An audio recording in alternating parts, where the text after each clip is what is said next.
So because my full image is, there's a lot of blues there, and I have kind of a neutral greenish gray background, I think I will start from the purple.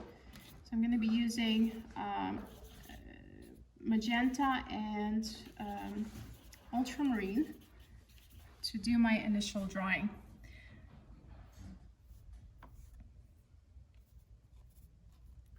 And what probably, like as I'm drawing this probably bugs me too, that kind of goes too much straight out.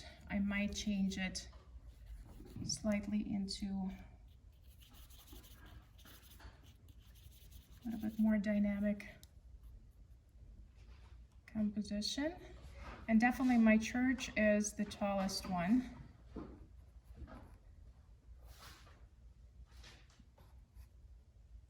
So in this case, because I'm painting a la prima, I know I'm not going to be going back and fixing it. I just want to get everything from a get-go. I'm starting with semi-transparent paint, and I'm loading my brush right away quite a bit. I do need this house, it's kind of important. And some of those things you can also decide as you go. So church is important to me, definitely wanted to map it out. House is important. This one I might just get a little bit smaller in size. And I might even end it here. It goes all the way until the end of the canvas. So I see this, all of this as one unit. And at first, to map it out, I can actually just cover all of that in kind of a really messy way, because it will right away give me some sort of understanding of what's happening on the bottom. So I'm not covering it all, I just want to have a little bit of color here and there. And then I need to map out my trees. I need to warm them up slightly. They're not so much purple, it's kind of a brownish purple. So I'm adding cadmium red light to it. And I'm focusing only on top of those trees because I want to, again, create an illusion of the tree trunks and some, I wouldn't say foliage. Just these shapes. A couple of trees on the background there. And maybe I'll just introduce a little tree in here so I would have an interesting dynamic. And this part of the house is completely dark, so I'll just map it into a dark zone, but I'm also not pushing it into completely black or super dark because I want to be able to go darker if I need to.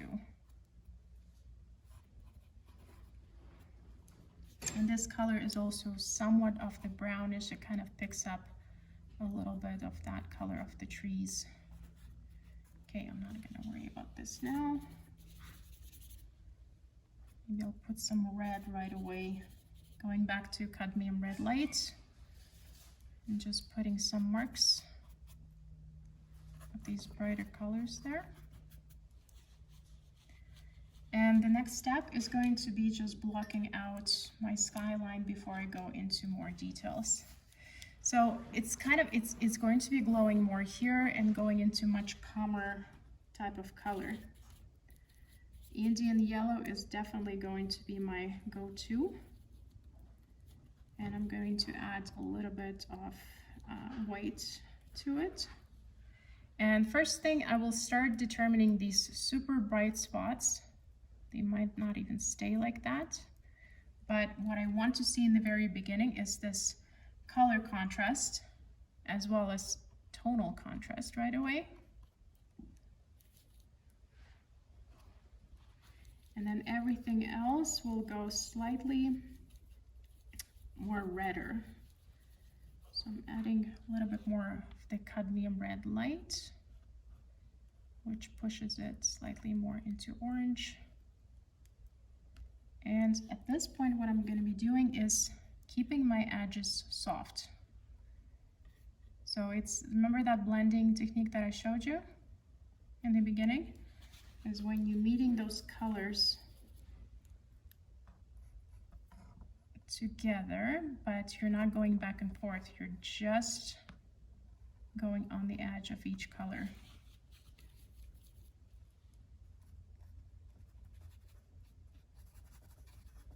So some soft edges, I don't want all those trees to be outlined so much, so I'm just blending some of them out. Again, this first stage is the blocking stage. It's not so much about details. I really want to focus on a nice color harmony and tonal harmony and the placement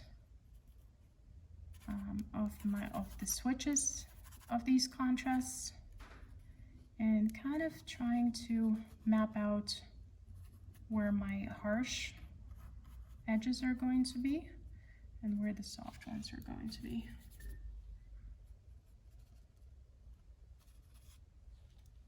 Okay, and then from that point it goes almost into somewhat even greenish color on top. So I think I'm going to be adding a little bit of because it's cerulean to it.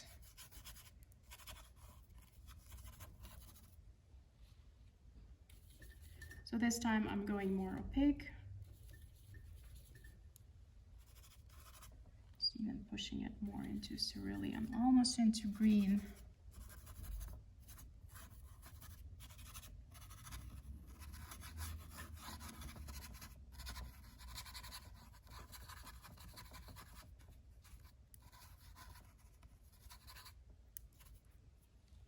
Everything is kind of blocked. Now I just want to establish a little bit more the bottom part of the painting. I also want, this looks really saturated, but because it's part of the shadow, and I don't want both of these colors to be competing with each other, not by vibrancy. I don't want them to compete with each other. So the bottom part is going to be less saturated and blue. So desaturating the color, I'm just going the opposite. I'm adding a little bit of orangey colors into my blue.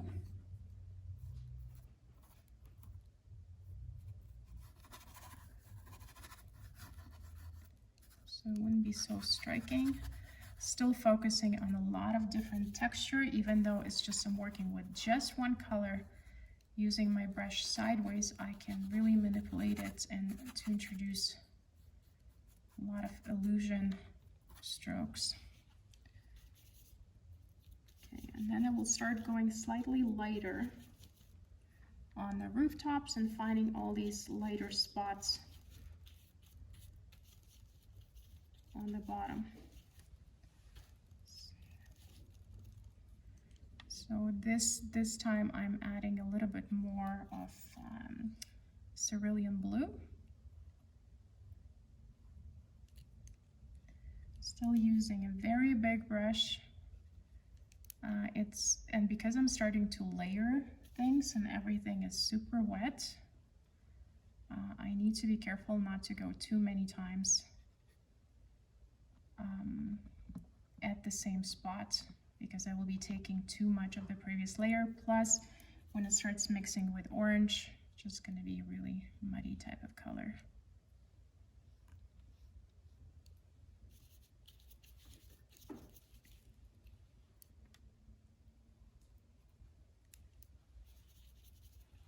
And even just a couple of strokes sideways can create illusion that there is more rooftops there.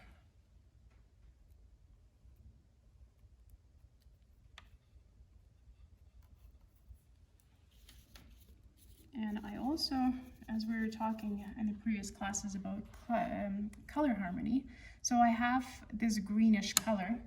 I need to have somewhat of the essence of that color here. So yes, it's going to be kind of all blue, but I'm pushing slightly more of that greenish blue to the bottom, so it kind of finds its connection. Again, it's not about painting every possible grass that's covered by snow on the bottom. Okay, this is good for now. How am I doing for time?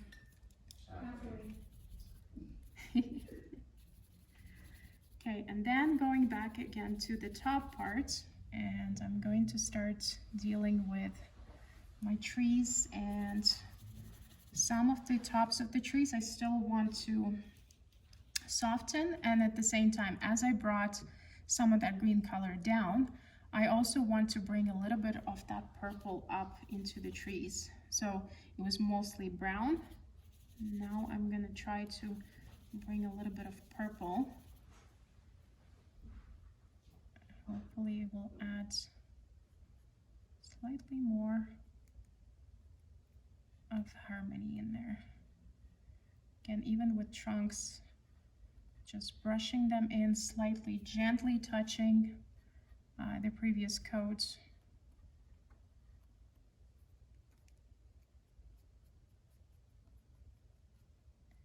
Because see, if I go too many times, it intermixes and turns into green, which some of it is fine, but I don't want to overdo it. That too much green in there is not going to look good. So in order to get rid of green, I need to clean my brush, load it up again, and then go over it again. So this is more a dry brushing technique when I don't have a lot of paint on my brush. I'm just going really gently and pushing it into the lighter parts. Because the top trees, they're soft. There are some dark spots, but not too much. But I also don't want to lose this light that's happening in between. Just doing one more tree there.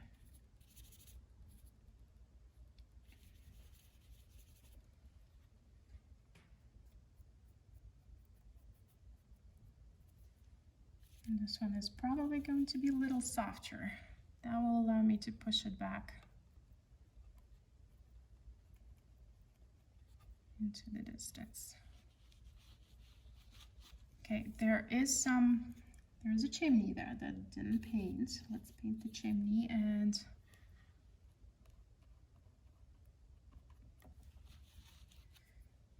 going back to that red, that pinkish red.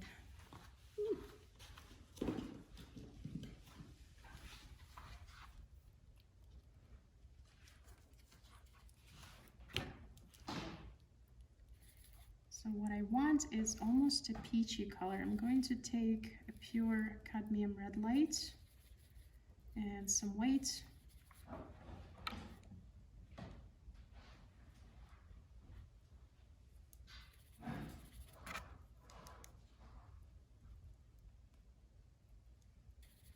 And because I'm going on top of completely wet paint, I really need to moderate how many times I go with my strokes at the same spot before I need to reload again my brush.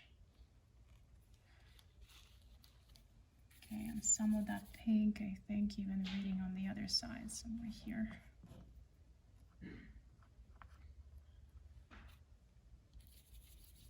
So there's still no small brushes involved. This is still number 4, I believe.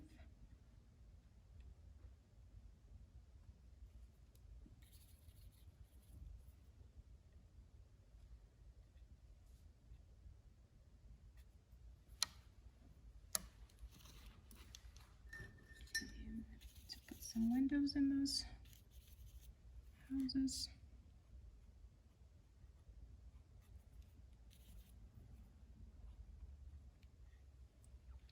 I think I can go somewhat even lighter, the rooftops in a couple of areas.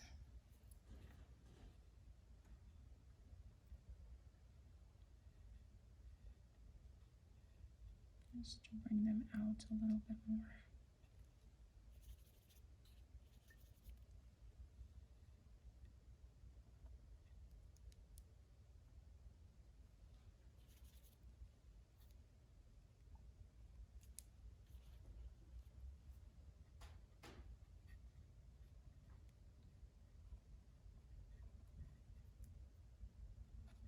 Sometimes it's illusion of details, that's all you need. Not every possible tree or grass. Directions, we're talking about differentiation of the strokes.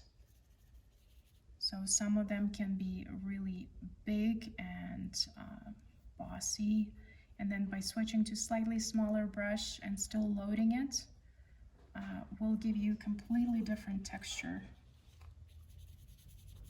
So now I feel like I need to bring a little bit of that color down as well.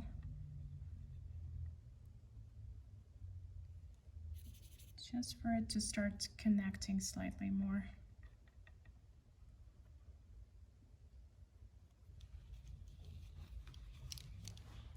Okay, and at this point, after I covered everything, I can go back into the sky and maybe just can work on some edges.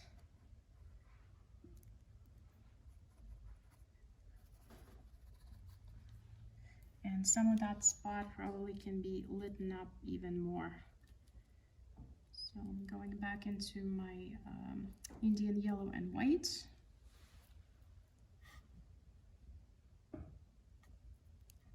I want this to be the lighter part here. So this house is my focal point.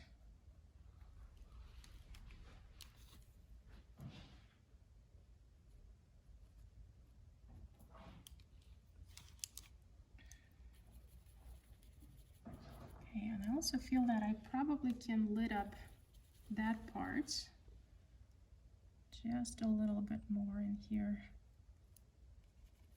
Maybe even make some sort of clouds, again, changing the movement.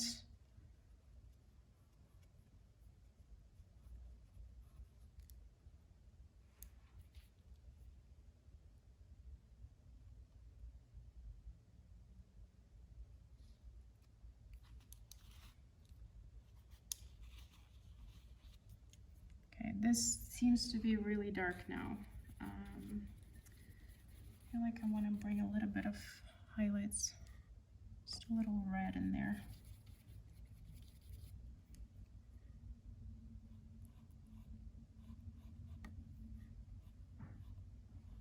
Maybe soften this edge as well.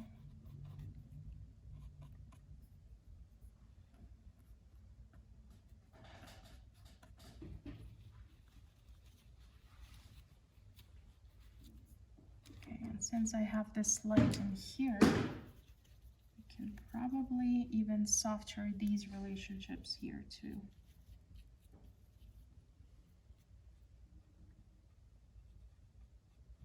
Maybe there's some snow on the trees or something. I just want this corner to be much softer comparing to everything else. And at the same time, this building here doesn't have a good edge, so I will add a little bit of darkness right in here.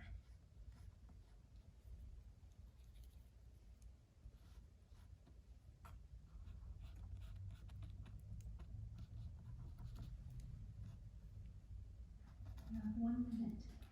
Yay!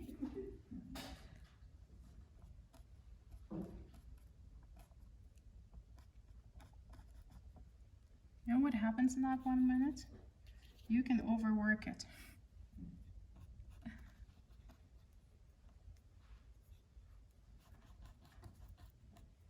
Okay, since I decided that I'm making this part a little lighter, so I can make this corner a little darker. That way this is going to be even more my focal point. And with all my strokes leading that way, I'm almost leading my viewer to that focal point.